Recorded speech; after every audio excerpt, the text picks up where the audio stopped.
ஜெபிக்கலாம். எங்கள் அளவுக்கு அதிகமாய் நேசிக்கின்ற எங்கள் அன்பின் பரலோக பிதாவே, இந்த ஆசீர்வதிக்கப்பட்ட காலை வேலைக்காக நன்றியோடு துதிக்கிறோம், சோத்தரிக்கிறோம் ஆண்டவரே. இந்த காலை நேரத்திலே கர்த்தாவை உம்மை நோக்கி பார்ப்பதற்காக ஆண்டவரே, நாங்கள் ஒருப்பட்ட ஜனமாக வந்து உம்மை நோக்கி பார்க்க வந்திருக்கிறோம் சுவாமி. இந்த நாளிலே நீர் எங்களுக்கு வைத்திருக்கிற மன்னாவுக்காக நன்றி செலுத்துகிறோம் ஆண்டவரே. கலந்து கொண்ட ஒவ்வொரு பிள்ளைகளையும் ஆசீர்வதியும் சுவாமி. நீர் இந்த சத்தியத்தை கேட்டு நாங்கள் அதன்படி நடந்து உம்முடைய ஆண்டவரே சமூகத்திலே நான் வந்து அடைய வேண்டும் என்று நீர் விரும்புகிறீர் சுவாமி. ஏனென்றால் மனுஷனாகிய எங்களை கர்த்தாவே பரிசுத்தத்திற்கே அழைக்கப்பட்டிருக்கிறேன் என்று நாங்கள் ஆண்டவரே ஒவ்வொருவரும் சிந்தித்து அதன்படி வாழ உதவி செய்யும், ஆசீர்வதியும் பலப்படுத்தும். இயேசு கிறிஸ்து மூலம் ஜெபிக்கிறோம் எங்கள் தேவனுள்ள நல்ல பிதாவே. ஆமென், ஆமென். கர்த்தருடைய பரிசுநாமத்துக்கு ஸ்தோத்திரம் உண்டாவதாக. இந்த நாளிலே தேவனாகிய கர்த்தர் நமக்கு கொடுக்கப்பட்ட ஒரு வேத வசனமும் தேவனுடைய பிள்ளையாகிய மிஷனரி ஒருவரை குறித்தும் நாம் இப்பொழுது தியானிக்க உள்ளோம். கர்த்தராகிய இயேசு கிறிஸ்து நம்மோடு இருந்து வழி நடத்துவாராக. இந்த நாளிலே தெரிந்து கொள்ளப்பட்ட வேத பகுதி 1 கொரிந்தியர் 3ஆம் அதிகாரம் வசனம் 16, 17வது வசனத்தை குறித்து இப்பொழுது தியானம் செய்ய உள்ளோம்.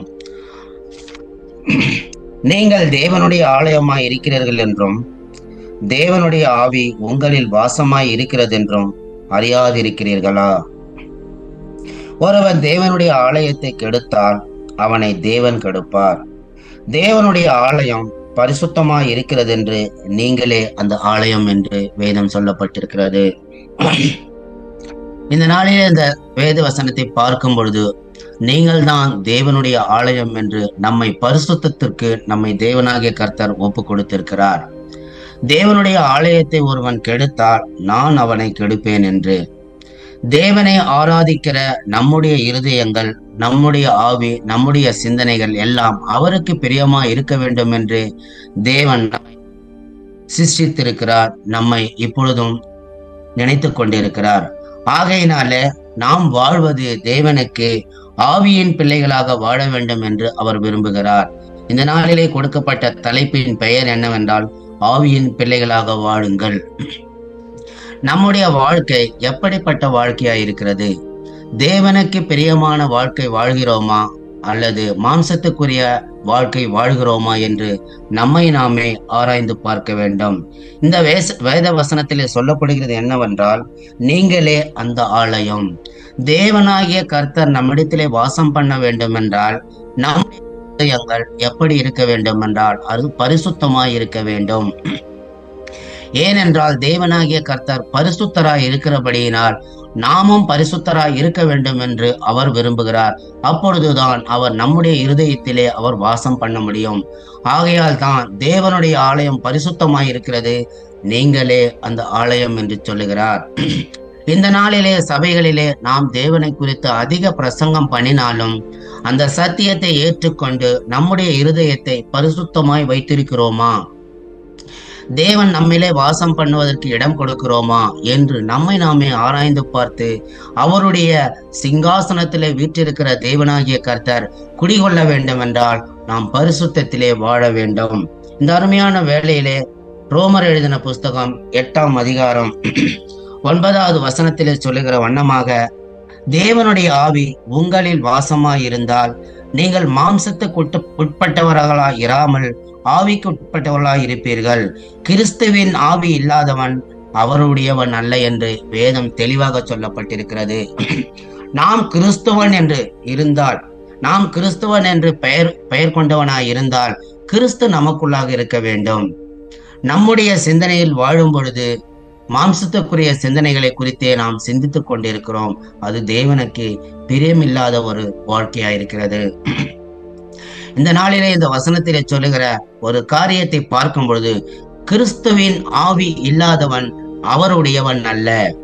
நாம் எத்தனை பேர்கள் கிறிஸ்தவர்களாய் இருக்கிறோம் என்று நம்மை நாமே ஆராய்ந்து பார்ப்போமானால் ஒருவரும் தேவனுக்கு பிரியமில்லாத காரியங்களில் ஈடுபட்டு கொண்டுதான் இருக்கிறோம். அதை நினைக்கும் பொழுது தேவன் வேதனைப்படுகிறார்.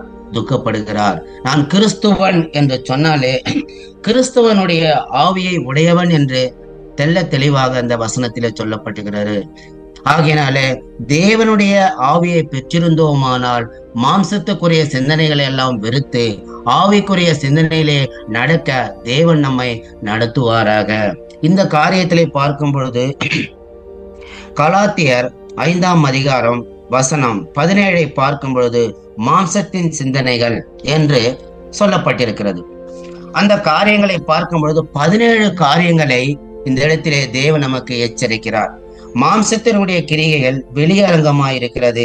அவை விபச்சாரம், வேசித்தனம், அசுத்தம், காம விகாரம், விக்கிரக ஆராதனை, பில்லி சூனியம், பகைகள், விரோதங்கள் என்று சொல்லக்கூடிய 17 மாம்சத்துக்குரிய காரியங்களை குறித்து தேவன் நம்மளை இருக்கிறார். அவைகளெல்லாம் விட்டு நீங்கள் வெளியே வருவீர்களானால் நீங்கள் மாம்சத்துக்குரியவர்களாய் இராதபடி ஆவிக்குரிய பிள்ளைகளாக வாழ வேண்டும் என்று தேவன் அதிகமாய் விரும்புகிறார். ஆவிக்குரிய காரியங்கள் என்னவென்று அதுக்கு கீழ் வசனத்திலே 22வது வசனத்திலே பார்க்கும் பொழுது ஆவியின் கனியோ அன்பு, சந்தோஷம், சமாதானம், நீடிய பொறுமை, தயவு, நற்குணம், விசுவாசம், சாந்தம், இச்சையடக்கம், இப்படிப்பட்டவர்களுக்கு விரோதமான பிரமாணம் ஒன்றுமில்லை. இந்த காரியங்களை நீங்கள் கை கொள்வீர்களானால், தேவனுடைய கட்டளைக்கு நீங்கள் கீழ்ப்படுவீர்களானால் தேவனாகிய கர்த்தர் நம்மை ஆவியின் பிள்ளைகளாக நடத்த சித்தமாயிருக்கிறார். இந்த 9 காரியங்களை நம்முடைய வாழ்க்கையை கடைபிடித்தோமானால் தேவன் அதிகமாய் நம்மேலே பிரியம் வைக்கிறவர்களாய் காணப்படுகிறார். ஏனென்றால் வீண் புகழ்ச்சியை விரும்பாமல், ஒருவரோடு ஒருவர் கோபம் ஊட்டாமலும், ஒருவர் மேல் ஒருவர் பொறாமை கொள்ளாமலும் இருப்போமானால் தேவனாகிய கர்த்தர் நம்மை அதிகமாய் ஆசீர்வதிக்கிறவராய் இருக்கிறார். அநேக நேரங்களிலே நாம் எவ்வளவுதான் தேவனுடைய சித்தத்தின்படி செய்தாலும் மாம்சத்துக்குரிய சிந்தனை நமக்குள்ளாக வரும் பொழுது அநேக பொறாமைகள் வருகிறது, அநேக மூர்க்கங்கள் வருகிறது, அநேக கோபங்கள் வருகிறது. ஆனாலும் தேவனாகிய கர்த்தர் அதை உடனே அவரிடத்தில் சரி செய்யும் பொழுது நம்மை தேவனாகிய கர்த்தர் ஆவிக்குரிய பிள்ளைகளாக வாழ்வதற்கு ஒரு காரியத்தை நமக்கு கொடுக்கிறார். ஆகையினால் இந்த நாளிலே இந்த சத்தியத்திலே தெரிந்து கொள்ள ஒரே ஒரு காரியம், ஆவியிலே நடக்க வேண்டும் என்றால் இந்த 22வது வசனத்தின்படி நாம் நடந்து கொள்ள வேண்டும் என்று தேவனாகிய கர்த்தர் நம்மை எதிர்பார்த்து கொண்டிருக்கிறார். ஏனென்றால் தேவனுடைய ஆலயம் நீங்கள் என்று சொல்லும் பொழுது அந்த ஆலயத்திலே அனைவரும் வந்து வாசம் பண்ண வேண்டும் என்றால் நம்முடைய வார்த்தைகள், நம்முடைய சிந்தனைகள், நம்முடைய செயல்கள் எல்லாமே கிறிஸ்துனுடைய செயலாக இருக்க வேண்டும் என்று தேவனாகிய கர்த்தர் நமக்கு வெளிப்படுத்துகிறார்.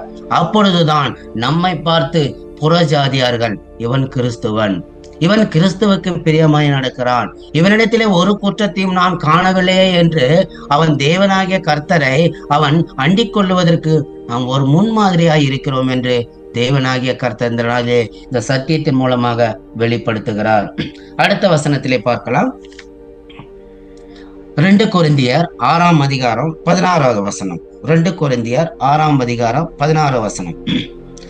தேவனுடைய ஆலயத்திற்கும் விக்கிரகங்களுக்கும் சம்பந்தம் ஏது?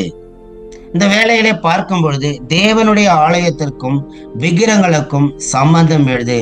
நான் அவர்களுக்குள்ளே வாசம் பண்ணி அவர்களுக்குள்ளே உலாவி அவர்கள் தேவனாகிய இருப்பேன் என்று நீங்கள் தேவனுடைய ஆலயமாய் இருக்கிறீர்கள் என்று சொல்லுகிறார். நான் உங்களிலே வாசம் பண்ண வேண்டும் என்றால் விக்கிரகங்களை விட்டு தூரே ஓட வேண்டும். விக்கிரகங்களுக்கு சம்பந்தத்தை நாம் விடாது. அப்பொழுது நம்மோடு அவர் வாசம் பண்ணி நமக்குள்ளே உலாவி நம்மோடு அவர் ஜீவனுள்ள தேவனாகிய கர்த்தர் நம்மோடு இருக்கிறார் என்று சொல்லி இருக்கிறார். நம்மோடு இருப்பார் என்றால் நாம் எப்படிப்பட்ட பிள்ளைகளாக இருக்க வேண்டும்? ஆவிக்குரிய பிள்ளைகளாக இருக்க வேண்டும். ஆவியின் கனிகளை பெற்றுக் கொள்ளுகிற பிள்ளைகளாக இருக்க வேண்டும். ஏதோ கிறிஸ்துவன், ஏதோ தேவனுடைய சமூகத்தில் நான் வாரம் தவறாமல் நான் சர்ச்சைக்கு போகிறேன், காணிக்கைகளை கொடுக்கிறேன், ஆனால் என்னுடைய வாழ்க்கையை பார்க்கும்போது மற்றவர்களுக்கு மாதிரியாய் இராத பள்ளி, மற்றவர்கள் குறை சொல்லுகிற ஒரு காரியமாய் இருக்குமானால் தேவனுடைய ஆலயம் என்று நம் இருதயத்தை சொல்ல முடியாது. தேவனாகிய கர்த்தர் இந்த நாளிலே நம்மிடத்திலே எதிர்பார்ப்பது என்னவென்றால் நீங்களே தேவனுடைய ஆலயம். ரோமர் புஸ்தகத்திலே சொல்லுகிற வண்ணமாக நீங்கள் பரிசுத்தத்திற்கு அழைக்கப்பட்டிருக்கிறீர்கள், அசுத்தத்திற்கு அல்ல என்று வேதம் சொல்லியிருக்கிறது. நம்ம இந்த உலகத்திலே தேவனாகிய கர்த்தர் கொண்டு வந்திருப்பது எதற்காக என்றால் பரிசுத்தத்திற்கு, அசுத்தத்திற்காக அல்ல. நாம் பரிசுத்தத்திலே வாழ்கிறோமா, அசுத்தத்திலே நடக்கிறோமா என்று ஒவ்வொரு நாளும் தேவனுடைய சமூகத்திலே முறையிடும் பொழுது ஆவியின் சிந்தனை நமக்குள்ளாக கொடுக்கப்பட்டு அவர் ஆவியிலே நடத்தப்படும் பொழுது தேவனாகிய கர்த்தர் நம்மை அவருடைய ஆலயமாக மாற்றுவார் என்று நாம் நினைக்க வேண்டும். அருமையான இந்த வேளையிலே இந்த உலகத்திலே தேவனை பார்க்க வேண்டும் என்றால் நம்மிடத்திலே இருக்கிறார் என்பதை நாம் மறந்து விடுகிறோம். ஆலயத்தை தேடி ஓடுகிறோம், அநேக கூட்டங்களை நாம் தேடி ஓடுகிறோம். அதெல்லாம் வீண் என்று நான் சொல்லவில்லை. ஆனால் நம்முடைய இருதயத்தை அவர் தங்குகிற ஒரு இருதயமாக, தங்குகிற இடமாக மாற வேண்டும் என்றால் நாம் எப்படிப்பட்டவர்களாக இருக்க வேண்டும்? அவருக்கு பிரியமான பிள்ளைகளாக இருந்து அவருடைய சித்தத்திற்கு ஒப்பு கொடுத்து அவருடைய விருப்பத்துக்கு நடந்து கொள்ளும் பொழுது தேவனாகிய கர்த்தர் நம்மிடத்திலே வாசம் பண்ணுகிறார். ஆகையினாலே நீங்கள் எல்லாரும் தேவனுடைய பிள்ளைகளாக இருக்க வேண்டும் என்றால் ஆவியின் கனிகளை தரித்து கொள்ள வேண்டும் என்று இந்த நாளிலே எச்சரிக்கப்படுகிறது. அடுத்த வசனம் எபேசியர் 2 அதிகாரம் 21 வசனம். எபேசியர் 2:21. சோத்ரம் ஆண்டவர். அவர் மேல் மாளிகை முழுவதும் சீராக இணைக்கப்பட்டு, அவர்கள் மேல் மாளிகை முழுவதும் சீராக இணைக்கப்பட்டு கர்த்தருக்குள் பரிசுத்த ஆலயமாக எழும்புகிறது. அவர் மேல் நீங்களும் ஆவியானவராலே தேவன் தங்கும் இடமாக சேர்த்து கட்டப்பட்டு வருகிறீர்கள். நாம் தேவனுடைய ஆவியாக நடக்கும் பொழுது தேவனுடைய சிம்மாசனத்தில் இருக்கிற தேவனாகிய கர்த்தர் நம்மிடத்திலே வாசமாக எழும்பி நம்மை நடத்துவார். ஆகையினாலே நாம் எப்பொழுதும் கர்த்தருக்கு பரிசுத்தமாக நடக்கும் பொழுது அவரே அந்த ஆலயத்திலே வந்து தங்கி எழும்புகிற ஒரு காரியத்தை பார்க்க முடியும். அருமையான இந்த வேளையிலே தேவனாகிய கர்த்தர் நம்மிடத்தில் எதிர்பார்ப்பது பரிசுத்தத்தை மாத்திரம் எதிர்பார்த்து கொண்டிருக்கிறார். பரிசுத்தம் இல்லாதவன் தேவனை தரிசிக்க முடியாது. இந்த வசனத்திலே பார்க்கும்போது பகிரங்கமாக சொல்லப்படுகிற காரியம், தேவனை தரிசிக்க வேண்டும் என்றால், தேவனிடத்திலே சேர வேண்டும் என்றால், தேவனோடு நாம் உறவாட வேண்டும் என்றால் நாம் பரிசுத்தமாக வாழ வேண்டும் என்று இந்த வேத வசனமும் பரிசுத்த வேதாகமும் நமக்கு அநேக இடங்களிலே சொல்லப்பட்டிருக்கிறது.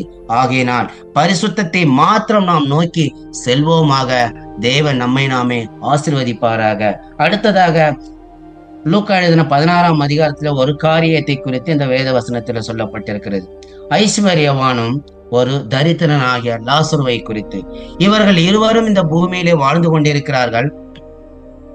அவருடைய வாழ்க்கை எப்படி இருக்கிறது என்றால், ஐஸ்வர்யவான் அவன் சமீபமாய் வாழ்ந்து கொண்டிருக்கிறான், அவன் சுகபோகமாய் வாழ்ந்து கொண்டிருக்கிறான், அவன் இஷ்டம் போல அவன் வாழ்ந்து கொண்டு குடித்து வெறித்து இந்த உலகத்திலே பல பாடுகளை இல்லாமல் சுதந்திரமாய் வாழ்ந்து கொண்டிருக்கிறான். ஆனால் கர்த்தராகிய தேவன் இந்த லாசருவை ஒரு தரித்திரனாக இந்த உலகத்திலே வாழும் பொழுது அவன் தேவனுக்கு பிரியமாக ஒரு மனுஷனாய் இருந்தான். லாசரு என்னும் பெயர் கொண்ட ஒரு தரித்திரனும் இருந்தான். அவன் சரீரம் முழுவதும் கொப்பளங்கள் நிறைந்தவனாக அந்த செல்வந்தனுடைய வாசலில் அருகே தங்கி அவனுடைய மேசிலிருந்து விழுந்த துணிக்கையினாலே தன் பசி ஆற்றி ஆசையாயிருந்தான். நாய்கள் வந்து அவன் கோப்பளங்கள் நக்கிட்டு. இந்த சத்தியத்திலே பார்க்கும் பொழுது அவன் கோப்பளங்களினால் பாதிக்கப்பட்டு ஒரு துணிக்கைக்காக ஏங்கிக் கொண்டு இந்த உலகத்திலே வாழ்ந்தாலும் அவன் தேவனை நோக்கி பார்த்து கொண்டிருந்தான். இந்த இருவரும் ஒரு நாள் மரித்து இந்த உலகத்தை விட்டு போகும் பொழுது ஆபிரகாமின் மடியிலே தரித்திரனாக லாசரு போய் தங்கியிருந்தான். ஐஸ்வர்யனாயிருந்தவன் அவன் பாதாளத்துக்கு தள்ளப்பட்டிருந்தான். ஏனென்றால் அவனுடைய இருதயத்தை அவன் பரிசுத்தமாய் வாழாதபடி, தேவன் தங்குகிற ஆலயமாக அந்த இருதயத்தை கொடுக்காதபடி இருந்தபடியினால் அவன் நரகத்துக்கு தள்ளப்பட்டவனாயிருக்கிறான். ஆனால் தரித்திரனாக லாசருவை இயேசுவை நோக்கியே பார்த்து அவருடைய சித்தத்திற்கு அவன் செவி கொடுத்து அவன் தேவனை நோக்கி பார்த்து இருக்கும் பொழுது அவன் ஆபிரகாமின் மடியிலே தங்கியிருந்தான். நாம் மரித்த பிறகு நாம் யாரிடத்திலே போவோம் என்று நம்மை நாமே ஒரு கேள்விக்குறியாக வைக்குமானால் லாசருவை போல வாழ வேண்டும் என்று எந்த நாளிலே தீர்மானம் செய்ய வேண்டும். ஏனென்றால் அப்படிப்பட்ட ஒரு ஸ்லாக்கியத்தை தேவன் கொடுத்திருக்கிறார். இந்த உலகத்திலே பாடுகள் இருக்கலாம், கஷ்டங்கள் இருக்கலாம், கண்ணீர்கள் இருக்கலாம், வேதனைகள் இருக்கலாம். ஏனென்றால் ஊழியத்தின் அநேக பாடுகள் இருக்கலாம். எதற்காக அந்த ஊழியத்தை எனக்கு விடப்பட்ட பாடுகள் இருக்கிறது என்று நாம் சகித்துக் கொண்டிருக்கலாம். ஆனாலும் அந்த தரித்திரனாகிய லாசருவை போல அனுபவித்தோமானால் பரலோகத்திலே நாம் தேவனுடைய சமூகத்திலே சேர முடியும். அருமையான இந்த நேரத்திலே இந்த ஐஸ்வரனை குறித்தும் லாசருவை குறித்தும் ஒரு சத்தியத்தை கேட்கும் பொழுது லாசருவை போல வாழ வேண்டும். லாசரு மரித்து ஆபிரகாமினுடைய மடியிலே தங்கி தேவனுடைய பாதத்திலே சேர்ந்தான். நாம் கூட அவனைப் போல வாழ வேண்டும் என்று தேவன் விரும்புகிறார். இந்த அருமையான வேளையிலே இந்த சத்தியத்திலே தெரிந்து கொள்ள வேண்டிய ஒரே காரியம் என்னவென்றால், நம் ஆவியின் பிள்ளைகளாய் வாழ வேண்டும். நம்முடைய இருதயத்தை தேவன் தங்குகிற ஒரு வாசஸ்தலமாக மாற்ற வேண்டும். இதை செய்ய வேண்டும் என்றால் தேவனுக்கு பிரியமான காரியத்தை மாத்திரம் செய்ய வேண்டும். அப்போஸ்தலனாகிய பவுல் கொரிந்து சபைக்கு இந்த காரியத்தை தான் சொல்லுகிறார். அந்த காரியத்திலே பார்க்கும்போது, நீங்கள் தேவனுடைய ஆலயமாய் இருக்க வேண்டும். நீங்கள் தேவனுடைய ஆலயமாய் இருக்கிறீர்கள் என்றும் தேவனுடைய ஆவி உங்களில் வாசமாய் இருக்கிறது என்றும் அறியாதிருக்கிறீர்களா? ஒரு கேள்விக்குறியை இந்த இடத்திலே வைக்கப்பட்டிருக்கிறது. ஏனென்றால் பழைய ஏற்பாட்டின் காலத்திலே பார்க்கும் பொழுது தேவனோடு பேச வேண்டும், தேவனாய் காண வேண்டும் என்றால் ஆசாரிப்பு கூடாரத்திலே போய் தங்கி தேவன் பேசுகிற அந்த சத்தத்தை கேட்க வேண்டும் என்றால் வருஷத்துக்கு ஒரு முறை பரிசுத்த அலங்காரத்துக்குள்ளே, பரிசுத்த ஆசாரிப்பு கூட்டத்துக்குள்ளே போக வேண்டும் என்றால் அந்த நாளிலே போதகர்கள் மாட்டம் போய் சேருவார்கள். இந்த நாளிலே தேவனாகிய கர்த்தர் எல்லாரையும் தேவனோடு ஐக்கியப்படுவதற்கும், தேவனோடு உறவாடுவதற்கும், தேவனோடு பேசுவதற்கும் தேவன் தங்குகிற ஆலயமாக நம்மையே உருவாக்குகிறாள் என்றால் பெரிய ஒரு சிலாக்கியமா இருக்கிறது. இந்த நாளிலே அநேக காரியங்களை பார்த்து வேதனைக்குள்ளாக காணப்படுகிறது. இந்த உலகத்திலே பாவத்தினாலும் விபச்சாரத்தினாலும் வேசித்தனத்தினாலும் வாழ்ந்து கொண்டிருக்கிறார்கள். கடந்த வருஷங்களிலே பார்க்கும் பொழுது, கடந்த நாட்களிலே ஆங்கிலிக்கன் சர்ச்சிலே பார்க்கும் பொழுது ஒருவரை ஒருவர் திருமணம் செய்து ஓரின சேர்க்கை செய்தவர்கள் எல்லாம் என் சபைக்கு வர வேண்டும் என்று ஒரு சபை ஆராதனை நடத்தி வருகிறார்கள். ஆனால் தேவனாகிய கர்த்தர் வேதத்திலே சொல்லப்பட்ட ஆண் புணர்ச்சிக்காரர்கள், சுய புணர்ச்சிக்காரர்கள், ஓரின சேர்க்கை செய்கிறவர்கள் என் ராஜ்யத்திலே வர முடியாது, அவர் பற்கள் நிறைந்த பாதாளத்திலே தள்ளப்படுவார்கள் என்று. ஆனால் இவர்களை நடத்துகிறவர்கள் ஒரு பாதர்கள் என்று நாம் பார்க்க முடிகிறது. ஆகையினாலே நீங்கள் இந்த சத்தியத்தை கேட்கும் பொழுது எவ்வளவு தேவனுக்கு விரோதமான காரியங்கள் இந்த இடத்துல, இந்த உலகத்திலே நடந்து கொண்டிருக்கிறதோ அதை தெல்ல தெளிவாக ஆராய்ந்து ஞானியினாலே கற்றுக்கொண்டு நாம் பிரித்தெடுத்த பிள்ளைகளாக, இந்த உலகத்துக்கு உப்பாயிருக்கிற வெளிச்சத்துக்குரிய பிள்ளைகளாக வாழ வேண்டும் என்று தேவன் விரும்புகிறார். இந்த ஆங்கிலிக்கன் சர்ச்சுகளில் நடக்கிற காரியங்களை பார்க்கும் பொழுது அதுக்கு நீதிமன்றமே அதற்கு உறுதுணையாக இருக்கிறது. ஓரின சேர்க்கை எல்லாம் செய்வது தவறு அல்ல என்று. ஆனால் தேவன் திட்டவட்டமாய் வெளிப்படுத்தின சுவிசேஷத்துல சொல்லுகிறார், சூனியக்காரர்களும் ஓரின செய்களும் சுய புணர்ச்சிக்காரர்களும் தேவனுடைய ராஜ்யத்திலே வர முடியாது என்று. அதை கேட்ட நம்முடைய இருதயம் தேவனுக்கு பிரியமான காரியங்களிலே ஈடுபட வேண்டும். நீங்களே அந்த ஆலயம் என்பதை மறந்து விடாதீர்கள். இந்த காரியத்திலே தேவனாகிய கர்த்தர் ஒரு மிஷனரியை நமக்கு முன்பாக வைத்திருக்கிறார். அந்த மிஷனருடைய பெயர் என்னவென்றால் ஜி கேம்பல் மோர்கன் என்பவர். இவர் கூட தேவனுடைய சத்தியத்திலே தெல்ல தெளிவாக ஆராய்ந்து அவருடைய வாழ்க்கையை முழுமையாக அர்ப்பணித்து இந்த உலகத்திலே டிசம்பர் 9ஆம் தேதி பிறந்து 1863 பிறந்து 1945 இந்த உலகத்தை விட்டு பிரிந்தார் என்று நாம் பார்க்க முடிகிறது. 82 வருடங்களாக இந்த பூமியிலே வாழ்ந்து வாழ்க்கையை பார்க்கும் பொழுது அவர் இப்பொழுது நம்முடைய கண்களுக்கு முன்பாக ஒரு தேவனுடைய மனுஷனாக இருப்பது பெரிய ஒரு ஸ்லாக்கியமாக இருக்கிறது, பெரிய ஒரு சாட்சியாக இருக்கிறது. அவருடைய வாழ்க்கை மற்றவர்களுக்கு சாட்சியாக இருக்கிறது என்றால் அவர் தேவனுடைய சித்தத்தை செய்து தேவனுடைய காரியத்திலே ஈடுபட்டு தேவனை முன்மாதிரியாக வைத்திருக்கிறார். ஆகையினால் தான் அவரை நாம் ஒரு சத்தியமாக வைத்து நாம் இப்பொழுது பேசிக் கொண்டிருக்கிறோம். இவரை குறித்து நாம் காரியங்களை பார்க்கும் பொழுது அவர் வேதத்தை விரித்து உரைப்பவர்களின் இளவரசர் என்று அடிக்கடி அழைக்கப்படுவார். இவர் வேதத்தை ஆராய்ந்து அறிந்து சத்தியத்தை கலெக்ட் பண்ணி அதை தேவனுடைய பிள்ளைகளுக்கு அதிகமாய் எக்ஸ்பிளைன் பண்ணக்கூடிய ஒரு திறமை வாய்ந்த ஒரு போதகராய் இருந்திருக்கிறார். இவருக்கு இளவரசர் என்று ஒரு பெயர் கொடுத்து இந்த நாளிலே அவருக்கு வேதத்தை தெளிவுடனும் ஆழத்துடன் வெளிப்படுத்தும் குறிப்பிடத்தக்க திறன் பெற்றவர். இவர் காலத்தில் ஊழியத்திலிருந்து நிராகரிக்கப்பட்டாலும் அவர் விடாமுயற்சியில் லண்டனில் வெஸ்ட்மின்ஸ்டர் தேவாலயத்தில் போதகரானார். இவர் போதகருக்கு லாகில்லை, போதகருடைய சத்தியத்திற்கு இவர் லாகியில் என்று தள்ளப்பட்டார்கள். இந்த நாளில் கூட நாம் கூட அநேக சபைகளிலே போதகராயிருக்கலாம், மூப்பர்களாயிருக்கலாம், தேவனை குறித்த அநேக காரியங்களை குறிக்கலாம். அநேக ஜனங்கள் நம்ம புறக்கணிக்கப்பட்டிருக்கலாம். ஆனால் புறக்கணிக்கப்பட்டதை அவர் பொருட்படுத்தாமல் தேவனுக்காக வைராகியமாக அவர் தேவனை நோக்கி அவர் சத்தியத்தை சொல்லுகிற ஒரு காரியத்தை பார்க்க முடியும். அநேக நேரங்களிலே நான் கூட ஒரு காரியத்திலே நம்மை கண்டுகாம விடும் பொழுது சோர்வடைந்து விடுகிறோம். எதற்காக என்று விடக்கூடாது, தேவனுக்காக செய்கிறோம், மனுஷருக்கென்று அல்ல. கொலேசியர் புஸ்தகத்திலே சொல்லுகிறது, நாம் எதை செய்தாலும் அது மனுஷருக்கென்று செய்யாதபடி தேவனுக்கென்று செய்யுங்கள் என்று வேத வசனம் தெல்ல தெளிவாக சொல்லப்பட்டிருக்கிறது. நாம் எதை செய்தாலும் அது தேவனுக்கு பிரியமாயிருக்கிறதா என்று ஆராய்ந்து பார்த்து நடந்து கொண்டவர்தான் ஜி. கேம்பல் மோர்கன் என்பவர்.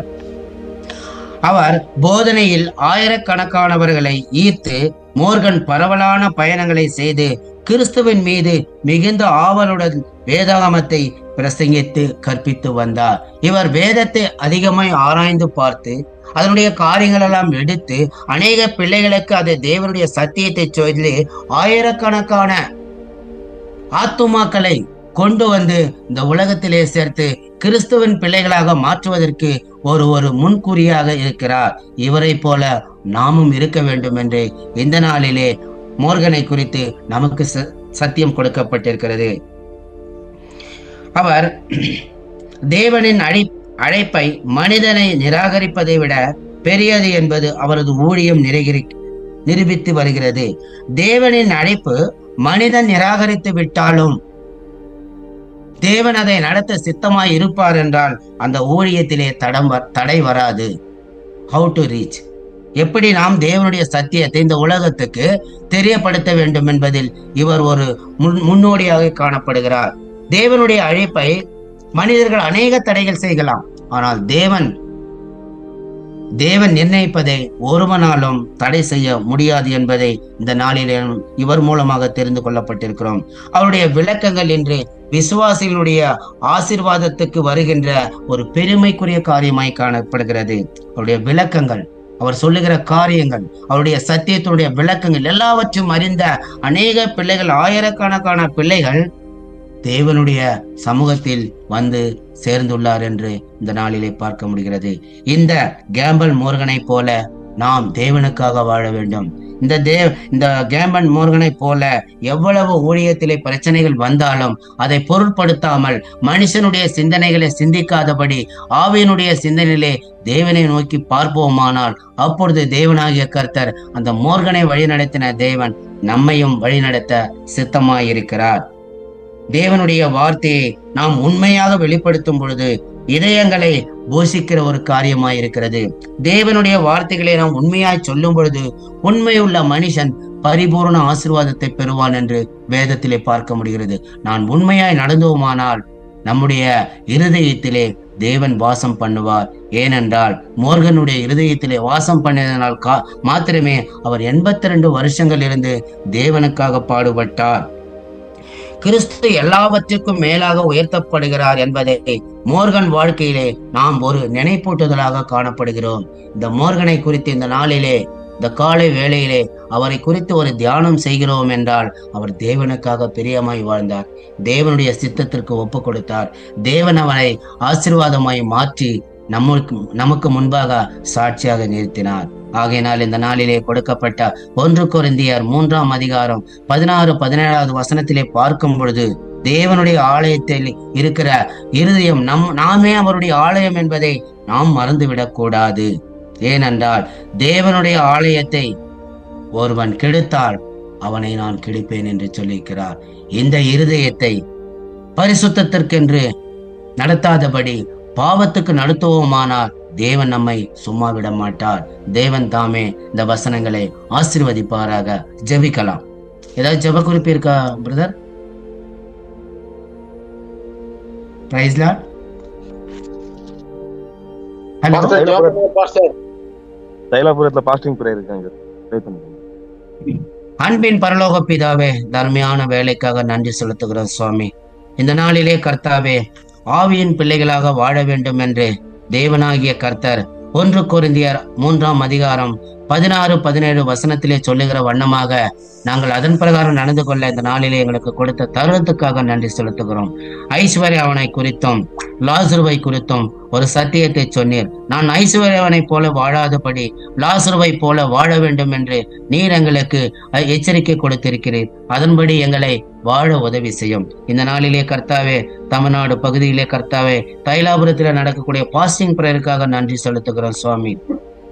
உபவாசத்தினால ஆண்டவரே அநேக ஆசீர்வாதங்களை பெற்றுக்கொள்ள அநேக பிள்ளைகளை கர்த்தாவே கூட்டம் கூட்டமாய் கொண்டு வந்து சுவாமி தேவ ஆசீர்வாதத்தை பெற்றுக்கொள்ள நீர் உதவி செய்யும். அந்த கூட்டத்தை நடத்துகிற ஆண்டவரே ஒவ்வொரு போதகர்களுக்காக நன்றி செலுத்துகிறோம். எங்கள் தலைமை போதகர்களுக்காக நன்றி செலுத்துகிறோம். செய்தி கொடுக்கக்கூட பரிசுத்தவான்களுக்காக நன்றி செலுத்துகிறோம். அங்கு கொடுக்கப்படுகிற செய்தி ஆண்டவரே இருதயங்களை உடைத்து கர்த்தாவே ஆண்டவரே ஒவ்வொரு ஆத்மாவையும் ஆதாயப்படுத்தக்கூடிய ஆண்டவரே ஒரு தருணத்தை உருவாக்க வேண்டும் சுவாமி. அவருடைய வசனங்கள் ஒவ்வொன்றும் ஆண்டவரே இருபுறமல்ல கருக்குள்ள பட்டயமாக ஆண்டவரை பாவத்தை குறித்தும் பரிசுத்தத்தை குறித்தும் சொல்லும் பொழுது அவர் தேவனுடைய சமூகத்திலே சேருவதற்கான ஒரு காரியத்தை உண்டு பண்ண வேண்டும். ஆண்டவரே இந்த நாளிலே கர்த்தாவே இந்த கல்வாரி திருச்சபை ஊழியர்களுக்காக ஜெபிக்கிறோம். ஆண்டவரை நடக்கிற ஒவ்வொரு ஆண்டவரை பிரேயர் மீட்டிங்களுக்காக நன்றி செலுத்துகிறோம் சுவாமி. ஒவ்வொரு மீட்டிங்களும் உடைய கரம் இருந்ததுக்காக நன்றி செலுத்துகிறோம். அநேக அற்புதங்கள் அதிசயங்களை எங்களுடைய கல்வாரி திருச்சபையில செய்து வருகிற அதுக்கு நன்றி செலுத்துகிறோம். இன்னும் ஆண்டவரே ஆர்பன்ஸ் பிள்ளைகளுக்காக நன்றி செலுத்துகிறோம். அந்த பிள்ளைகளை கர்த்தாவே ஒவ்வொரு நாளும் தேவ ஆவியில நடத்த நீர் உதவி செய்ய வேண்டும். விசேஷமாய் கர்த்தாவே ஸ்பெஷல் பிள்ளைகளுக்காக ஜெபிக்கிறோம் ஆண்டவரே. அந்த பிள்ளைகளுடைய வாழ்க்கையிலே கர்த்தாவே ஒரு ஆசீர்வாதமான இடத்தை கொண்டு வந்து தேவனை அறிந்து கொள்ளக்கூடிய ஒரு காரியத்தை கொடுத்திருக்கிறார். அந்த பிள்ளைகளோட ஆயுசு நாட்களை கூட்டி தரும்படியாக கிருபை செய்யும். இன்னும் எனக்காக ஜெபியுங்கள், என் குடும்பத்துக்காக ஜெபியுங்கள் என்று சொன்ன ஒவ்வொரு பிள்ளைகளுக்காக ஜெபிக்கிற சுவாமி. நீரே கர்த்தாவே இந்த ஆண்டவரை வசனத்தின் மூலமாக பேசின வார்த்தைகளுக்கு செலுத்துகிறோம். தலைமை போதவர் குடும்பங்கள் பேர பிள்ளைகள் ஆண்டவரை ஒவ்வொருவருடைய கருத்திலே ஒப்பு கொடுத்து இன்னும் அதிகமாய் ஊழியத்தில் ஈடுபட்டு அநேக ஆத்துமாக்களை கர்த்தாவை கொள்ளை பொருளாக கொண்டு வந்து தேவனுடைய ராஜ்யத்தை கட்ட அந்த குடும்பத்தை ஆசீர்வாதம் பலப்படுத்தும். இயேசு கிறிஸ்து மூலம் ஜெபிக்கிறோம் நல்ல பிதாவே, ஆமென்.